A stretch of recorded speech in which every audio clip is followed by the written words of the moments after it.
नमस्कार दोस्तों। आज मैं आप लोगों के सामने एक बहुत ही इंटरेस्टिंग स्टोरी लेके आई हूँ, जहाँ पर मैं एक्सप्लेन करूँगी कि वर्गो राशि में जब शनि गोचर करते हैं, वो इतना महत्वपूर्ण क्यों माना गया है। देखिए, आप लोग अगर ज्योतिष में बिलीव करते हैं और आप लोगों को अगर ज्योतिष आता है, तो आप लोगों ने ऑब्जर्व किया होगा कि जब भी शनि वर्गो राशि से गोचर करते हैं, तब आपको हैवी कर्मास का फेस करना पड़ सकता है। जितने भी आपके पूर्व जन्मों के कर्म हैं, आपको देखेंगे कि आपको उसके रिजल्ट्स आते हैं। यानी अगर पूर्व जन्म के कर्म अच्छे हैं या प्रेजेंट कर्मास आपके अच्छे हैं, तो आपको अच्छे रिजल्ट्स आएँगे।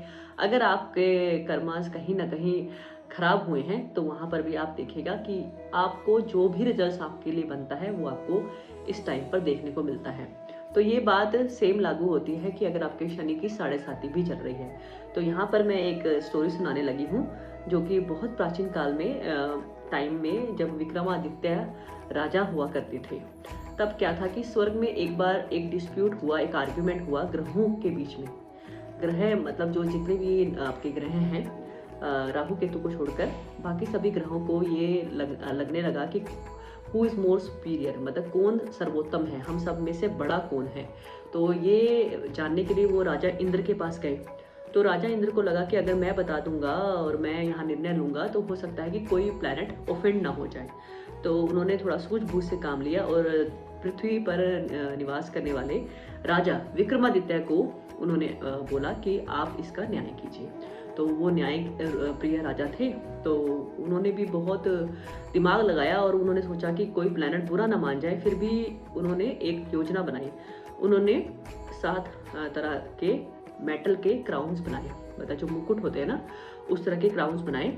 और उन्होंने सबको आमंत्रित किया अपनी सभा में, सभी प्लैनेट्स को। और उन्होंने बोला कि सभी जो प्लैनेट्स हैं, इन मुकुट को आपको ग्रहण करना है। तो जो भी प्लैनेट सबसे लास्ट में मुकुट ग्रहण करेगा, वो प्लैनेट सबसे कमज़ोर माना जाएगा, सबसे वीक माना जाएगा।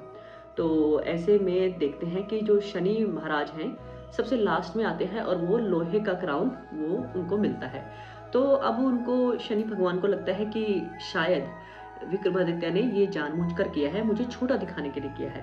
तो उस समय जब वो सभा छोड़ रहे होते हैं, तो वो राजा को चेतावनी देके जाते हैं कि अभी तो मैं सभा छोड़कर जा रहा हूँ, पर जब भी मैं तुम्हारे हॉरोस्कोप में गोचर करूँगा, तो तुम्हें इसके हैवी परिणाम, हैवी रिजल्ट्स देखने को मिल सकते हैं, जो आपने मेरा अपमान किया है। तब राजा को ऐसा फील होता है कि शायद शनि भगवान ये क्रोधित होकर बोल रहे हैं। पर हॉरोस्कोप में जब विक्रमादित्य के हॉरोस्कोप में जब 6 नंबर राशि में शनि भगवान का गोचर होता है, तब शनि भगवान उनको सबक सिखाने के लिए सवार के व्यापारी के रूप में उनके किंगडम में आते हैं, उनके राजधानी में पहुंचते हैं। तो बात राजा तक पहुंचती है कि कोई बहुत अच्छा व्यापारी आया है, घोड़े उनके पास बहुत अच्छे हैं। तो बेस्ट जो घोड़ा होता है वो उनसे बाय कर लेते हैं, उनसे खरीद लेते हैं। तो उस बेस्ट घोड़े पर जब वो सवार होते हैं, तो घोड़ा बहुत ही तेज़ स्पीड से दौड़ते हुए राजा को एक बहुत घने जंगल में ले जाता है। अब राजा वहाँ पर घने जंगल में खो जाते हैं, अपनी नगरी से बहुत दूर चले जाते हैं और ऐसे में वो भटकने लगते हैं। तो उनको बहुत ढूँढने पर एक कुटिया दिखाई देती है, जहाँ पर उनको एक आदमी मिलता है, वो उनको पानी ऑफ़र करता है। बदले में राजा उनको एक अंगूठी देते हैं। ऐसे बहुत दिन बीत जाते हैं राजा को भटकते-भटकते, पर वो अपनी नगरी तक नहीं पहुँच पाते। तब वो कहीं जाकर एक व्यापारी की दुकान पर काम करने लगते हैं और अपना नाम बताते हैं, मैं वीका हूँ और मैं यहाँ कहीं पास के गाँव का रहने वाला हूँ। तो उस दिन व्यापारी जब वीका को रखता है, यानी राजा रूपी वीका नाम के युवक को रखता है, तो वो देखता है कि उस दिन उसकी बहुत अच्छी सेल हुई, बहुत अच्छा लाभ हुआ। तो वो सोचता है कि वीका तो मेरे लिए बहुत लकी है, तो वो उसको परमानेंट अपने घर में रखने लगता है। तो कुछ दिनों बाद उसके घर में चोरी होती है। वो एक सोने का हार होता है और चोरी हो जाता है। तो उसको लगता है कि ये वीका ने ही चुराया है, तो वो राजा को खबर कर देता है। तो उस नगर के राजा को राजा होते हैं, तो उसको विक्रमादित्य को दोषी पाते हैं और उनके हाथ काट दिए जाते हैं और उनको नगरी से बाहर फेंक दिया जाता है। तो वहाँ से एक तैली गुजर रहा होता है जो तेल बेचते हैं, तो वो उनको दया खाकर अपनी बैलगाड़ी में डालकर अपने घर ले जाता है। तो वहाँ पर वो कुछ दिन रहते हैं राजा, और एक दिन वो गीत मल्हार गा रहे होते हैं। गीत मल्हार गाते-गाते जो उनका स्वर है वो वहाँ की राजकुमारी के कानों तक पड़ता है और वो इतनी प्रसन्न होती है कि वो वहाँ पर अपने ही राज्य में घोषणा करती है कि जो भी ये युवक गाना गा रहा है, क्या उनको मेरे समक्ष प्रस्तुत किया जाए, मैं उसी से शादी करूँगी।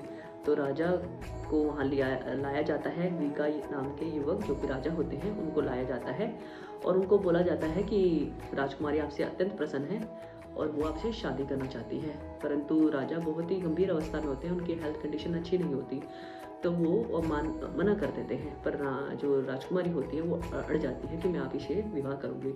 तो उसी रात राजा को सपना आता है, जिसमें सपने में शनि भगवान अपीयर होते हैं और राजा को उनकी मिस्टेक का रियलाइज़ करवाते हैं कि आपने मेरे साथ ऐसा किया था और मुझे स्मॉल फील करवाया था, छोटा फील करवाया था सभी प्लैनेट्स के सामने, तो इसलिए आपके साथ ये सब हुआ है। तब राजा उनसे माफ़ी मांगते हैं और वो कहते हैं कि मैं इस समय जो भी मेरे पूर्व कर्म हैं उनको आप माफ़ कर दीजिए और मैं आगे से ध्यान रखूँगा। तो ऐसे कहते वो बोलते हैं, तो शनि भगवान को दया आ जाती है, तो वो उनकी जो हेल्थ कंडीशन है उनको ठीक कर देते हैं। तो शनि भगवान उस टाइम राजा को ये बोलते हैं कि राजा, कि जो भी व्यक्ति अपने कर्मों को साफ रखेगा, शनि के जो रूल्स हैं उनको मानेगा, छोटे व्यक्तियों को नीचा नहीं दिखाएगा, अपने कर्मास को साफ रखेगा, तो मैं उसको कभी भी तंग नहीं करूँगा। तो राजा जब ठीक हो जाते हैं तो जो राजकुमारी होती है उनको अपना रियल परिचय देते हैं कि मैं उज्जैन का राजा विक्रमादित्य हूँ। तो मोरल ऑफ द स्टोरी ये है कि जो वर्गो साइन है वो इतना कार्मिक है कि क्योंकि वहाँ पे आपके आत्मनिरीक्षण की बात आती है, मतलब आपको अपनी आत्मा का आवाज़ सुनना है, आपको एनालाइज करना है कि क्या मैं कुछ गलत कर रहा हूँ। अगर आप इस लाइफ में बहुत ही हैवी कर्मा को फील कर रहे हैं, मतलब आपको वो रिजल्ट्स फेस करने पड़ रहे हैं जिसके लिए आपने कुछ गलत किया भी नहीं है, तो भी आपको अच्छे कर्म करते जाने हैं। अच्छे कर्मों को जो आप करेंगे वो आप पिछले जन्मों के जितने भी ऋण हैं वो आप उसको उतारते जाएंगे। और यकीन मानिए कि जो भी आप ये कह सकते हैं कि जो भी आपने प्रीमियम का भुगतान किया है पिछले जन्म का, वो आपको इंश्योरेंस के प्रीमियम के तौर पर आपको 8th हाउस से मिलेगा, क्योंकि 8th हाउस से गिनने पर जो 6th हाउस आता है वो आपका 11th हाउस मिलता है, यानी वो लाभ स्थान हो जाता है आपका। तो जितने भी लाभ हैं, जितने भी आपको प्रॉफिट है, वो आपको वहाँ से देखे जाएंगे। तो 6th हाउस वो आपके पेंडिंग कर्म है जो आपने पिछले जन्म में जिनका आपने भुगतान नहीं किया था और जिसकी वजह से आपको इस जन्म में कहीं ना कहीं कष्ट भोगने पड़ रहे हैं। तो आशा है आपको अच्छा लगा होगा ये आज का वीडियो, और अधिक जानकारी के लिए आप मुझे फॉलो करें, सब्सक्राइब करें, शेयर करें। मिलती हूँ मैं आपको नेक्स्ट वीडियो में। राधे राधे।